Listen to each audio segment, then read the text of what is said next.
everyone. Let's get back to top questions from Microsoft. And today, let's do a commonly asked question in the Microsoft interviews, which is a spiral matrix. Now, basically, in this question, you're given a matrix of m by n elements, and you have to return all of the elements in the spiral order. So basically, that means in the case of this array, you're going from 1 to 2 to 3, and then you're going down 6, 9, 8, 7, and then 4, 5 in a spiral manner. So you just spiral towards the middle of the array. In example 2, you go the first row, go down, and go to the last row, go up to 5, and then go inwards. So logically, if you look at it, every time you finish with a row, you finish with that boundary. So you basically move the boundary. So yeah, so for example, for this one, you go 1, 2, 3, 4, and then you say, hey, we can't access anything in this row anymore. So we just limit that. So we'd have like this much of our matrix left. So then we do 8 and 12, and then we limit that. We'd only have 5, 6, 7, 9, 10, 11. Then we go here, and then we'd have only 5, 6, and 7 until we reach the end. So the way we're going to do that is obviously we're going to have our solution. And let's do some quick checks here. If the size of the matrix is 0, we just want to return an empty vector, which we've just created. And now let's set our boundaries. So we want something for the top row, the bottom row, the left column, the right column. So let's just name that appropriately then. Top is going to be 0 because it's the 0th row. Left is going to be 0 because it's the 0th column. Bottom is going to be the last row. So that's matrix.size minus 1. And right is going to be the rightmost column. So matrix of 0 dot size minus 1.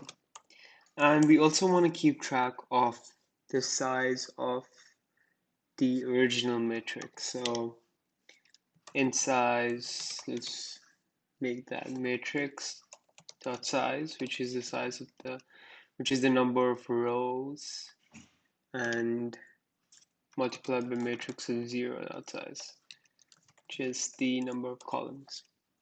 Right, so now we just have one while loop, and that's just gonna be true as long as the size of our vector, which we've created as the solution vector, is less than the size of the matrix. Now, this part of the code can be a bit long, but it's actually one of the most simple problems I've seen because it's very intuitive. So obviously first, as logically as you would do, um, when you just look at the problem, you'd go 1, 2, 3, 4. So let's start with that. We're going to start from the leftmost column, and we're going to go right. So I is less than equal to right, and let's put I'm just going to copy this. We're going to use this for every for loop, and we're going to go I++. So this is basically sending the pointer from left to right. So what we're going to do is push back every one of these elements. So our indexing goes through row and column. So right now we're in the top column. So we're going to use the top row.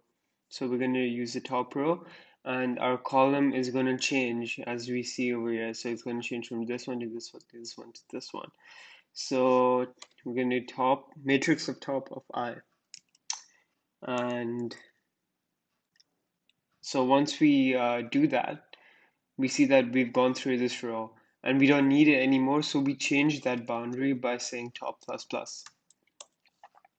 Now, we're over here, and now we have to go down. So what we do is we're gonna set our next for loop. We're gonna start it at top because we're in the topmost row right now. So set it to I less than equal to bottom, and that obviously I plus plus. So we're going from top to bottom. And as you can see, we don't account for the 4. So we print 1, we push back 1, 2, 3, and 4, and then we move it down. So the next element we access is going to be 8.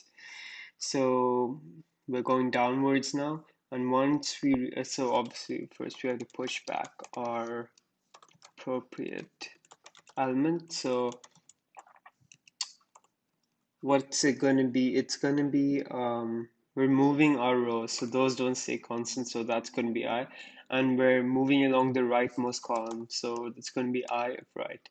And once we do that, we want to push inwards towards the left, so we change the right boundary. So in the same manner, we go left now. If we take example 2, we're going from 12 to 9. Obviously, we've pushed back 12, so it'll be 11 to 9. So that means we're going to start at right, and we're going to actually have it greater than equal to left, and obviously that part. And we're going to decrement because obviously we're moving from right to left in this case.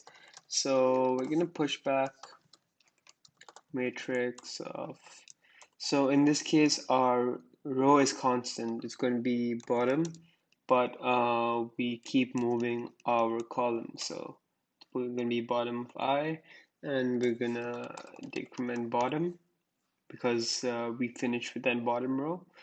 And now our last for loop is going to be, sorry, I don't know why I didn't declare these.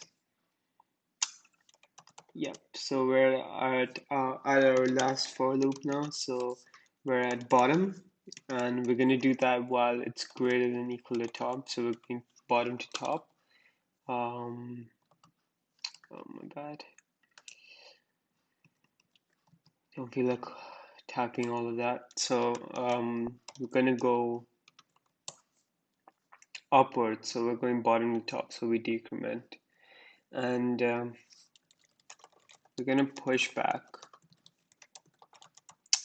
So our column is going to stay constant, but our row is going to not stay constant because it's moving upwards. So it's going to be I of left column. And finally, we just increment left, and that's it. We just return solution now, and we should be good. Oh, where's that? Yep, so it finishes the initial case, and yep, it's accepted. So pass log 22 cases. Let's go back here and just explain one more time real quick. So basically what we're doing is we have a solution vector. We run a while loop while it's less than the size of the matrix, and we just go through each row and column in a spiral manner, and we keep squeezing in the boundaries. We keep moving them inwards. So we finish with the first row, we push that top boundary downwards, and then we finish with this 4, 8, 12 column. We push it inward, so we only have these 1, 2, 3, 5, 6, 7, 9, 10, 11, and we use the last row. Then we get all those elements, and then we squeeze that boundary more, and then we go up, and then we go right, and then it stops when we've gone through all the elements of the matrix. So I think it's a pretty long solution compared to other LeetCode problems you see, but it's definitely one of, I'd say it's a quite an interesting problem, and it's not too hard actually if you just think about it logically. So yeah, thanks for watching, and I'll be uploading some more videos soon, so stay tuned for that.